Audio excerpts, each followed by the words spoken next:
computer. Woo. Recording in progress. Hi, Mandy. Hi, Mandy. Hi, Mandy. Hey, Mandy. Oh, you're doing all right, you are.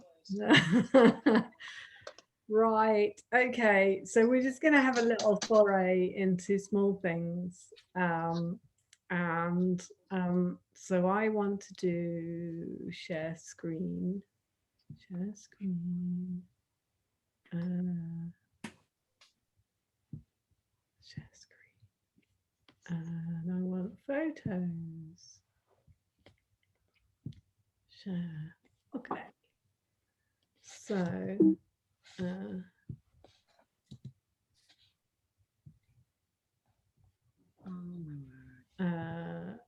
just try and get back to the beginning. Oh, no, I'm in the wrong bit. Sorry, I'm in the wrong bit. I need to be. Okay. Oh.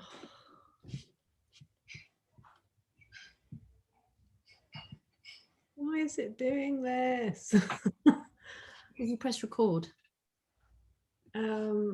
No, I just I need to be in a different bit, I think. Right. Okay. Okay, good. Can you see little pots? Yeah. Okay. Yes. So Well, one little pot on a hand. I can see a green One pot. One pot on a hand. Really? Yeah. Yeah. Okay. Sorry. Okay, I'm in the wrong bit then. She's not taken. What's gone on with my Zoom? Hang on. Right, sorry about this. I don't know what is going on. I don't know how to get you back. How about stop recording? Just in case that's causing the conflict. Okay.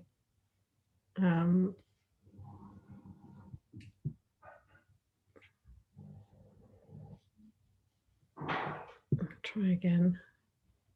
Photos. Share. Right. Can you see 5 little pots? Yes. Yes. Okay. Excellent. Right. Okay. So these are teeny tiny. They are minuscule. And they're by Yuta Sagawa. Have you come across him? I have. He used to follow. Well, I think he was getting followers because he followed me for a little time, and I followed him back. And I saw him at the play. London. He was at the Starchy thingy in London with Pops. Collect. Yeah. Yeah. Collects. Yeah. No, he was at the CPA. He was at CPA as well. Ceramic Art London. Yeah. Okay. Yeah. So that's the size of them there. Wow. And lots of people have been making small pots before him, but he's become very successful with these. So yeah, the thing about these is that they work in a group. No, won't me up. We can hear you, Maria. Are you? Sorry, I was not supposed to say that. I'm being told off. Sorry, I'm going to go back to mute. They heard that bit, yeah. Well, I think we could have a conversation with you about pandas, but we No, honestly, it's just I'll tell you another time what my sister's arrived, so I'm just going to mute myself as well as take away I am here and I can hear you all. Okay. Oh, sorry, Maria. So Yuta Sagawa. So the thing about these is they work en masse. That's when they make sense on their own like this. They start to look a little bit. Yeah. What do you think, guys? They kind of a bit lost on their own, really. Yeah, they need the collection to work, don't they? Definitely. They need to be an army of pots. Yeah, Mm. it kind of it always surprises me when people buy one or two, because I think, you know, they'll get them home, and because they're displayed en masse, you know, they then get them home and put them on the mantelpiece or whatever, and suddenly they'll just look like clutter. Well, it's looked like something you've forgotten to put back in the doll's house, isn't it? Yes. Mm. Or actually, It's you might it's actually that suck it up with a Hoover. Yeah. yeah. They kind of look out of context, don't they? Yeah. Yeah. Whereas here, that has impact, that image. Yeah. Kind of. Mm. I suppose it's a bit like our going back to our talking about collections of pebbles and stones. The pebble looks fascinating when it's in its collection in its natural environment, doesn't it? But when you take it out of context and bring it home, that one pebble on its own looks sort of like, well, it's just a pebble. Yeah. Context is everything, and I often have that phrase in my head when I think about art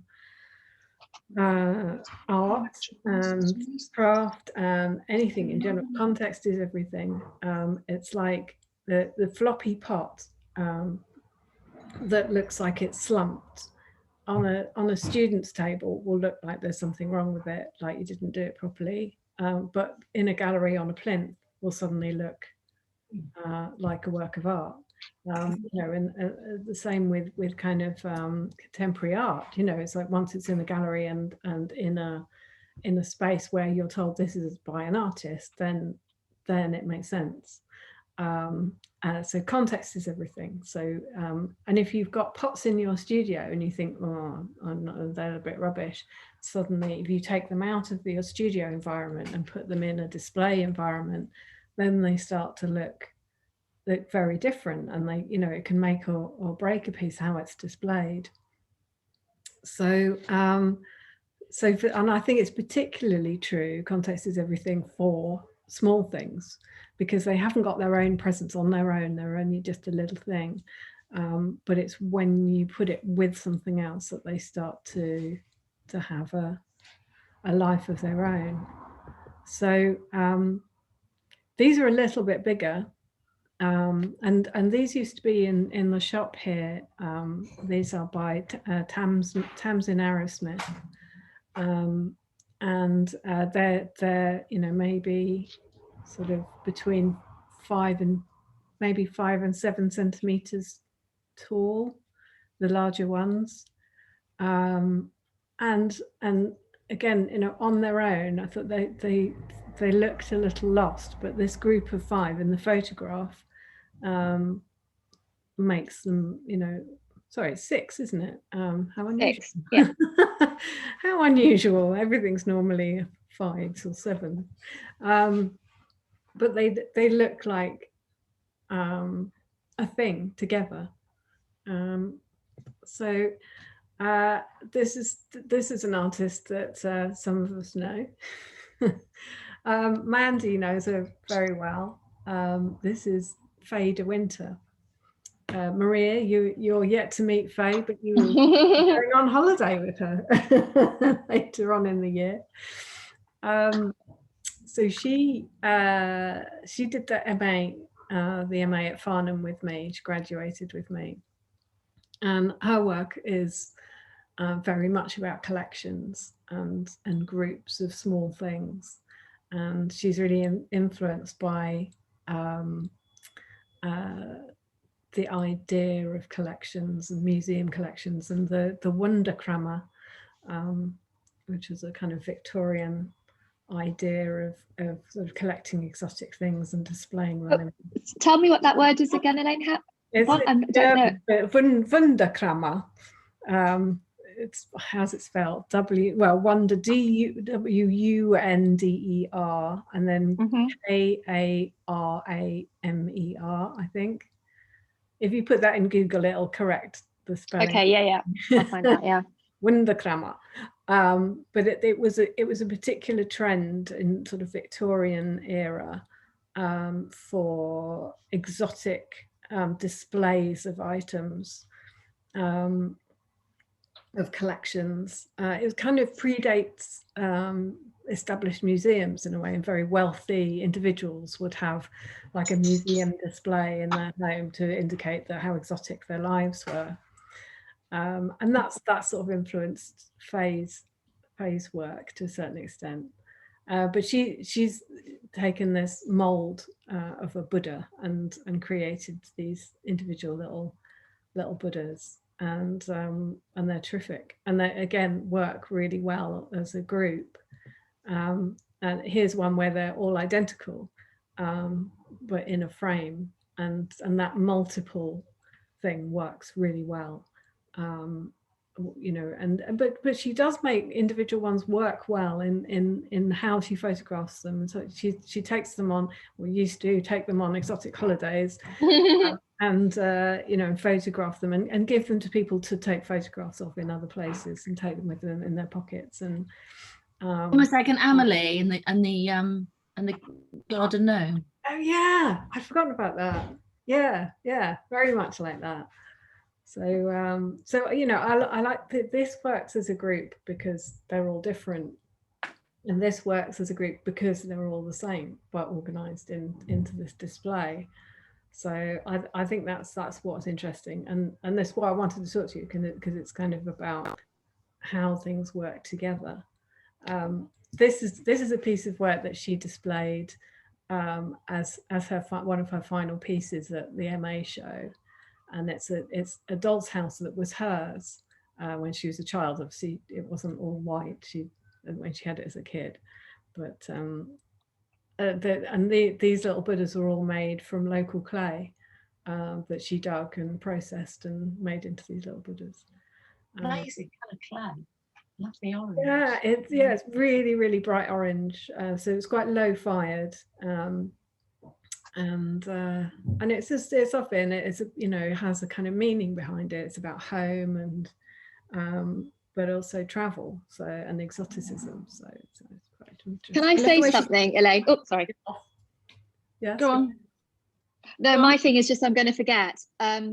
On the way out of Lewes, Elaine, just about the local clay, have you seen that they're doing all the works on the side of the road, and they've dug down 2-3 meters, and you can see the layers of clay? I was going to go down to try and get some.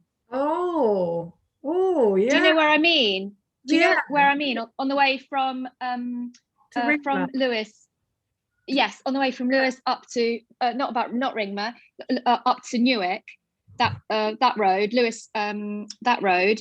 It's really close to you. It's not even a 5-minute drive from your house. And they've got, it's just all layers of clay, and they're going to put all these kind of stones in front. So you've got to get there soon. I was thinking of going next week. And it's all different coloured clays. And there's you can see a bit of layer of chalk, layer of, I couldn't stop to take a photo, but that, sorry, in case I forget to tell you. That sounds great. The name of the village will come to me in a minute. So when we hear you're in a landslide. Yeah. But it's rare to see it on the side of a road. Yeah, to be on your level, to be able to get it without going in a hole is really unusual. That's a great tip, actually, and one of the books that I had on local clay actually recommends you seek out roadworks, because that's when they're digging deep enough for you to actually get some clay, but probably not very safe at times. But this one's safe because of where it is. It's quite good. So that's a good tip. Thank you for that. That's brilliant. Okay, so Faye, during the MA in the second year, she had a nasty accident. She actually broke her spine, and she was very, very badly injured. But Faye is the most positive person that you could imagine. She phoned us from hospital, and I didn't realize at the time that she was on morphine. She was going, I'm coming in tomorrow, it's fine. And it's like, no, you're not. It's fine, you're not coming in tomorrow. But she always manages to turn a negative into a positive. So this is an X-ray of her broken spine, translated into decals with different colors, transfers, And when she was in hospital, they, you know, those little folded paper cups Mm. they give you tablets in hospitals. Don't know if you. Yes, I know the one you mean. Yeah. So she slip cast those little cups, and there's a series of them. So again, it's one of those things where individually it's not much, but when it's in a group, it suddenly makes sense. And having a meaning behind it, having a story, Yeah. it really makes it. Yeah. So, I mean, Faye's quite bonkers, and it's sometimes hard to get to the meaning from her when she's talking, but when she presents her work, it suddenly all makes sense. Anyway, you know, she works well when she's working on this small multiple scale, and I really like her work there. I love it. I love her work. It's colourful and vibrant, but also has such an amazing story behind it. Yeah, yeah. Unfortunately, she spends most of her time teaching now. She teaches at Sutton College, which is how Mandy knows Faye, and we're all going on a jolly jaunt to St Ives together. But, anyway, but yeah, I'd love to see more work like this from her. Don't know who made this. Fantastic work. It was me. Whoever it is, they copied Rubbish. you. It's rubbish. Copied you. Yeah. You got a Waldorf and Stadler in the background. What? Waldorf and Stadler, those two, aren't they? Yeah. Boo. Rubbish. Terrible. Better off. Yes. So yeah, this was a little group. These again, they're only like 5 to 10 centimeters long, each piece, and each one is a piece of found wood, and a bit of ceramic, and a bit of lichen in some cases. And when I made these, they were made as individual pieces, and I struggled for quite a long time to actually get these to work as a group. And in the end, I framed them, and it was that made them work. But it's, you know, sometimes it's getting that grouping can be quite difficult. Elaine, they're so beautiful. Have you ever thought about making greeting cards? Because they'd be stunning, because you could have like a long landscape card. I just think they're lovely. Thank you. Yeah, they'd be beautiful as like as a, you know, as a print or a card. I know that sounds a bit mad, but they look, the photography is so beautiful of the pieces. I'd be quite chuffed to have that on my wall, because it's very restful, and the pieces are so beautiful together. I wonder if people would actually make any sense of it, though. Would they really, you know, when it's sort of separated from the context of ceramics, would it make any sense? But I think that's interesting where the greeting card world sort of transfers into the creative artistic world. Is with a card, it doesn't have to have a meaning. Sometimes it's just a pretty picture. I just think it's such beautiful objects that sometimes sometimes when you're searching for something to send somebody, yeah, it would be lovely. Yeah, thank you, Claire. That's I think they're really nice. I noticed that I don't know if you have I talked to you about Midori Takaki? Yes. Does she do the little animals? Yeah, she does little tapirs, and I bought one for Maria, a little tapir. Oh yeah, she's absolutely lovely. She makes us masks as well. And she does cards and prints of her work, which she sells. So that's the precedent. Yeah. But I think they're really lovely, because sometimes I'm always searching for images that aren't. Sometimes you don't want an image that says something on its own. You just want to send a nice. Well, I think arty type people would appreciate a card like that, and I personally would search for something like that, especially if it was on a nice, you know, nice giclée print on a nice paper stock. Makes all the difference. Like if it was a, you know, nice watercolor paper, something with a bit of tooth in it or something. Oh, well, perhaps I should talk to you, Claire, about that and come up with a joint. Yeah, come on. I don't know anything about giclée and I think what's nice is if people can't afford to buy the work, they could go away with a set of notelets, and they would, because they're such beautiful pieces, and the photography of your work when they're in groupings and things is just lovely. It really is. Yeah, I think that's a good idea, Claire. Yeah, thank you. Something to think about. Oh, I love that too. Yeah.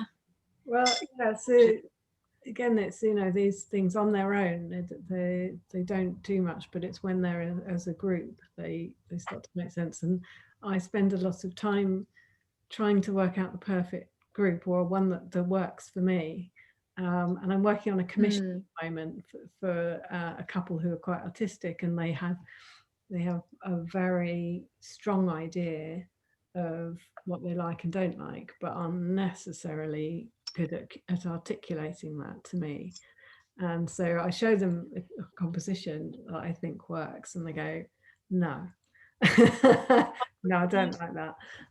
And, you know, I said, what do you like about it that I can translate into something else? And it's quite difficult, that, because I know when I think it works, but I don't, you know, when you've got other people coming into the mix, then it becomes much more complicated to find something that I think works and two other people think works. That's a really interesting. I think there's a danger sometimes with Go on, somebody. I was just saying, it's an interesting me, conversation to and elongate to a certain extent. So I was talking to my old art director yesterday, it's about commissioning work, and I think that's another conversation to be had, and about the expectations of the client to the expectations of the artist and where the line is. So I think it's definitely a conversation for another day. But what were you going to say, Maria, about it? I was going to say, sometimes there's the danger, they clearly like your work, and then they're trying to instill what they want to see, but not explaining it properly, that you end up with some kind of compromise that neither's really happy with. Yeah. And I just think it's always it's really hard work. It's very, I always think it's better if you like an artist to say, I'd like to commission you, I'd like to go off and do something, this is what I like of yours, and give them the freedom to do it. I think it's just do it anyway. Because the problem is that I mean, this is getting to into the commission subject, but with commissioning in general, if you're commissioning something, it's because you either have seen, you like their work, but you haven't seen exactly what you really want, and in which case you're going to be quite specific about what you want, because if you want the thing that was already available, then you obviously you'd have bought it in mind. So if you commission it and you say, I'll do what you want, you're then going to get something where you think, and there's going to be an element of it that you're not sure you like so much. Because but I always have parameters, as in, yes, I'd like this, I'd like something this color, but I think it's you're right, but there is that danger where no one's happy in the end. And it's treading that line, and yes, it's helpful to say, oh, I like this sort of thing, and I'm very happy to like that. But then there's the other way, where people say, I really like this one, can you make one exactly like that? And if you're an artist, then no, you can't make exactly like that, because otherwise, you're just, particularly me, where a lot of my work is parts of it are found. But even if they weren't, I would find it very difficult to make something exactly like a previous one. And I don't want to, so that's but yeah, so commissioning. bit of a minefield. When it becomes contrived, when you're trying to create something that you've done before, it becomes a bit difficult, doesn't it? Because you're trying to recreate something rather than, like Jenny said, have the emotional response to the pieces in the first place. Ralph always said, don't ever make things for people, let them choose what you've already done. Which I would agree with that. I kind of agree with that. It's very difficult because It's hard, yeah. Turning away commissions is very, I mean, I've been contacted by someone in America who wants me to make 6 framed pieces for them, and that's a big commission. And I'm not going to say no. You know, it's too good, not fun. You know, but on the other hand, you know, it is fraught with difficulties, and I can totally see where Ralph was coming from. It's like, I could make these 6 pieces and spend twice, 3 times as much time on it because of the backwards and forwards with, do you like this, do you like that? So yeah, But you take a deposit as well, because you always get one, don't you? But I mean, you really want to get some sort of holding fee, don't you? So they can't turn around and say, oh, I don't like it. Well, it's very tricky because to like it. Yeah, because if you take a deposit, yeah, I personally I prefer not to, because then I've got the option to walk away if I well, yeah, that's true. And then, you know, I also am aware that if I'm making something for someone, it's within the kind of work that I make. So if they walk away, it's still something that I can sell myself. Yeah, I agree with that. But if it was a commission where they're saying, I want you to make something that is completely not normal for you, and if I agreed to it, then I would potentially want some money up front for research, for the amount of time it would take. You know, if somebody said, I want you to make, I don't know. So if I want you to make a Pierrot type clown found objects thing for £20,000, so you'd do that, wouldn't you? Well, 22 million pounds. Yeah, even if you that kind of money, Maria, right? I'd do anything you like. But, you know, but yeah, if it was something that I accepted, but it was going to be something where I had to test out some different ideas and see if it was put time into it, and then it potentially not work out, then I think it's within your rights to say I would want some money up front for research that's non-refundable, because you know you put that time in, and if they pull out, then you know. What were you going to say, Claire? Claire's got her hand up in the room. If I win the lottery, can I commission you to do a Pierrot with a moss ruffle and an acorn hat?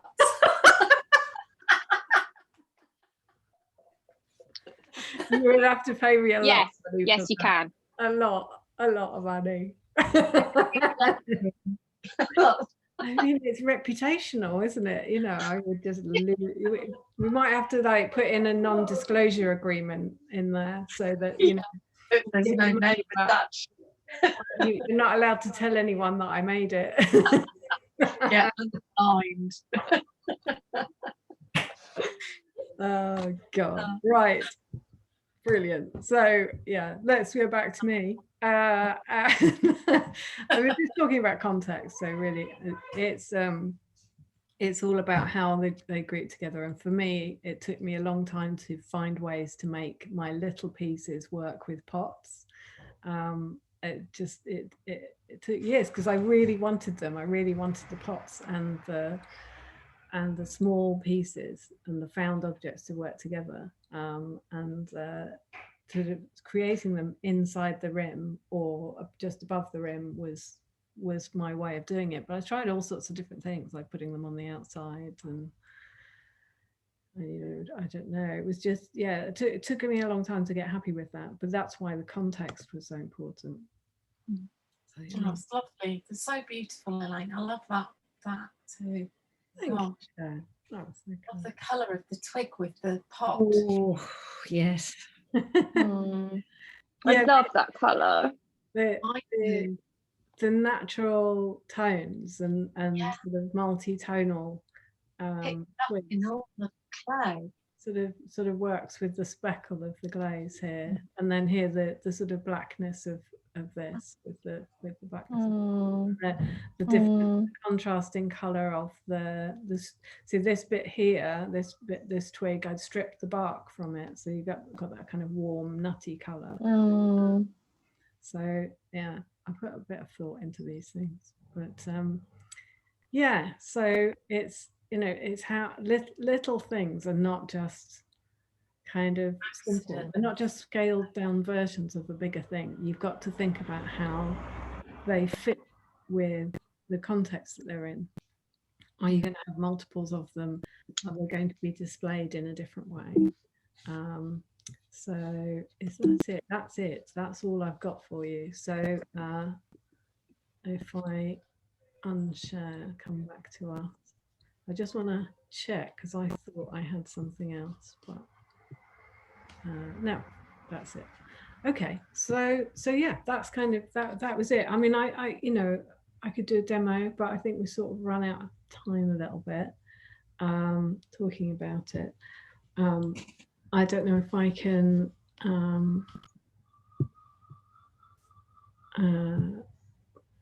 okay, can you see these little things?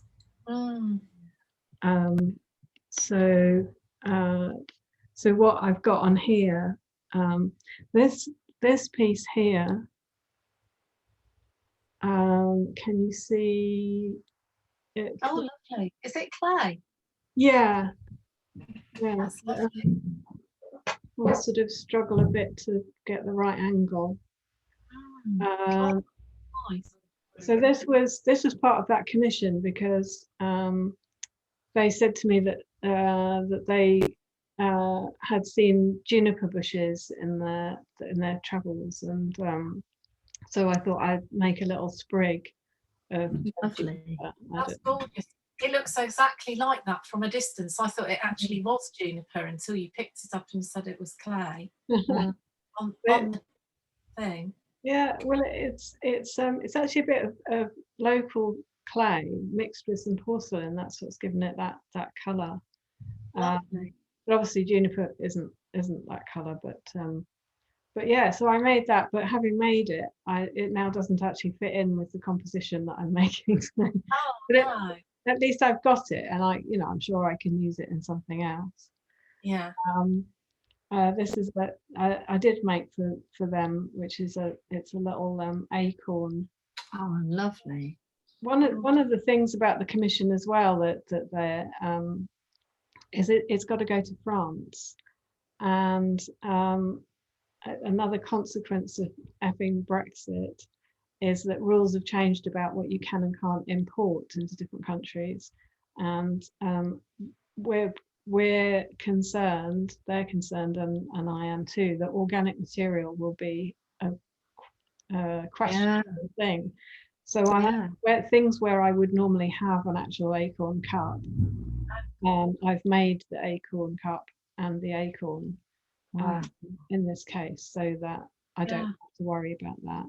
So, and I've been experimenting with lichen. I don't actually have a piece in front of me, but experimenting with making some lichen, not.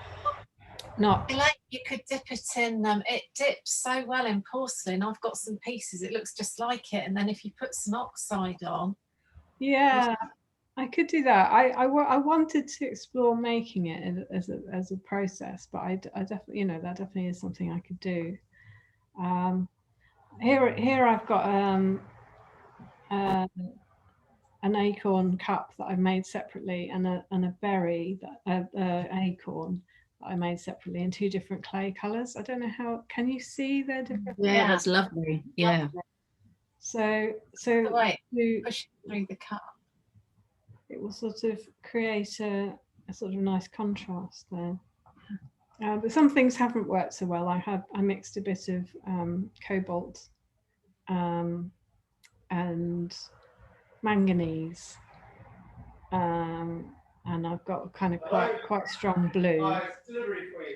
Can you see how blue that is? I don't know whether you can see the blue. You get the idea that it's like a blue. No, Very navy. yeah. It's very Looks bright. like a nice bluey black. Yeah. Yeah, in real life, it's quite a royal. Oh. Yeah. So I don't know. Anyway, but I've included this because I did some throwing of small things just off the hump, and I made a sort of series of little things. I love the colour of that, Elaine. That's gorgeous.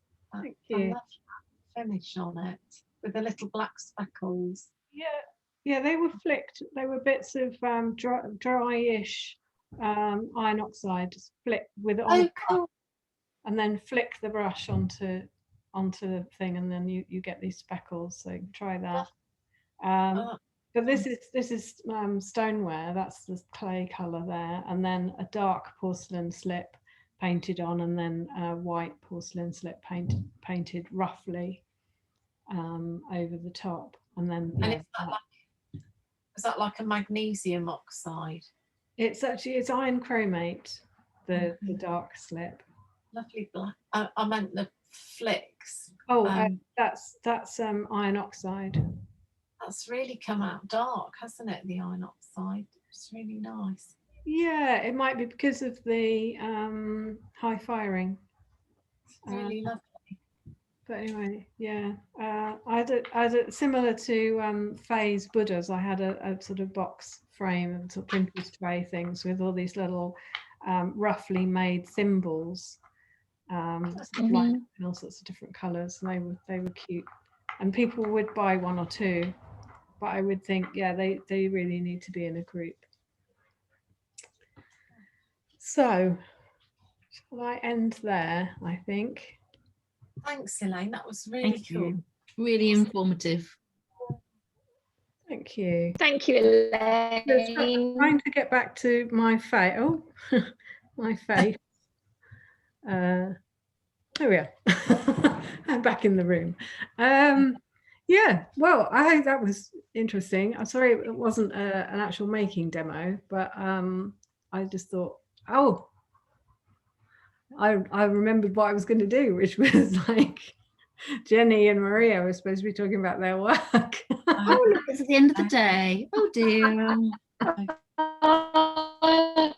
We'll have to split it off again, won't we, Jenny? I Split it off know. next week, possibly. Oh, well. And then she'll hopefully forget next week. Yeah. Hey ho. It was actually Claire's fault because she wanted to know about engobes. Sorry. Sorry, it did not to be this week. We'll all blame Claire. I'm quite impressed. We've got more about pottery today than ever before, I think, haven't we? We've actually managed to do pots 90% of the time. Oh dear. Well, anyway, so yeah, well, we'll have that crit with you guys another time. But Fritz, yes, Fritz, yeah. Crit. Something to look forward to. Bye, ladies. Can't wait. We'll see you all next week, and take care. Bye. Bye. Thank you. Bye-bye. Bye. Bye. Bye.